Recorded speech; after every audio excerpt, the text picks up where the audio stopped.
Hey everybody, I want to talk about an overused word, empathy, which we all know, most of us know what it means is, you sense and feel others' emotions. Some people may think it's that you just care a lot. You have empathy for another person. But really, deep down is like you wake up, you're feeling good, you're in your zone, and then you go see a friend.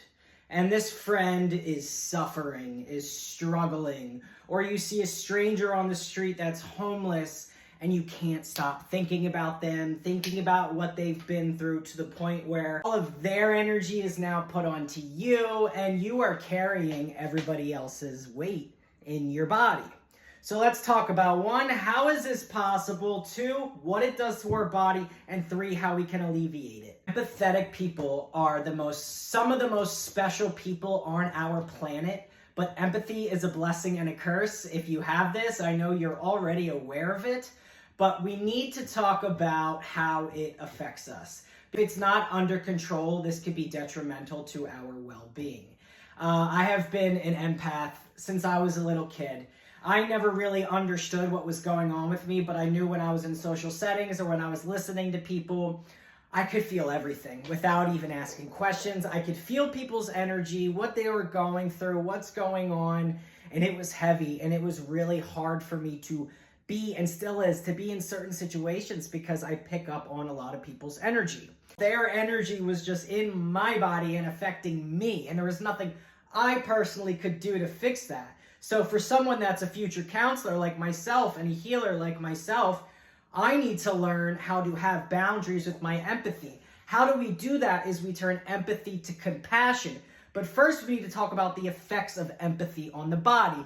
Who is most likely to be an empath, okay? So HSPs, highly sensitive people, people neurodivergent, more likely on the spectrum, ADHD, women, more marginalized groups are more likely to be empaths. You're putting everybody else's needs above your own, and that's really all you're thinking about as a caretaker, okay?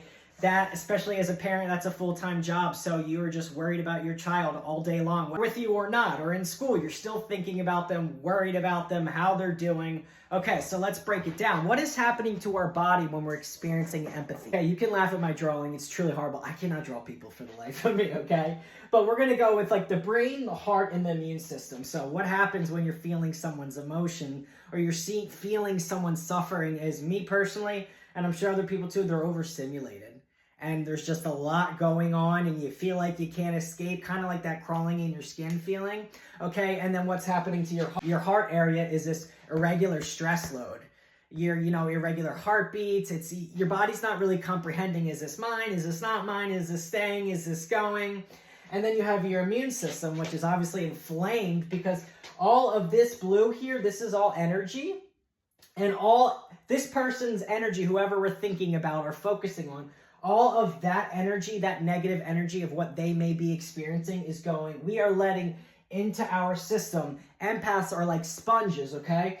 And all of that sadness or whatever, that empathy sits right here in the middle of our body, in our gut, okay? And we're tense, we are bracing, we're on edge, and we're irritable. And this gives the energy, the inability to expand. So instead of letting someone else's experience be theirs, you are literally taking what's theirs and putting it in yourself, okay? And this can happen to some people may be aware of your empathy and like to be around you because you make them feel better.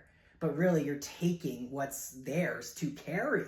This is not your burden, so you really need to have strong boundaries with your empathy. Okay, so empathy literally drains your system and lights up your pain circuits. So if you're a highly sensitive person, it's more likely that your pain circuits are a lot more sensitive and you're probably more prone to chronic illness. I'm gonna pause here because this video is just too long to continue to watch. So I want you to save this. I want you to comment below if you experience this, and I want you to follow me so we can learn how to shift that empathy into compassion. Stay tuned, part 2 will be my next video.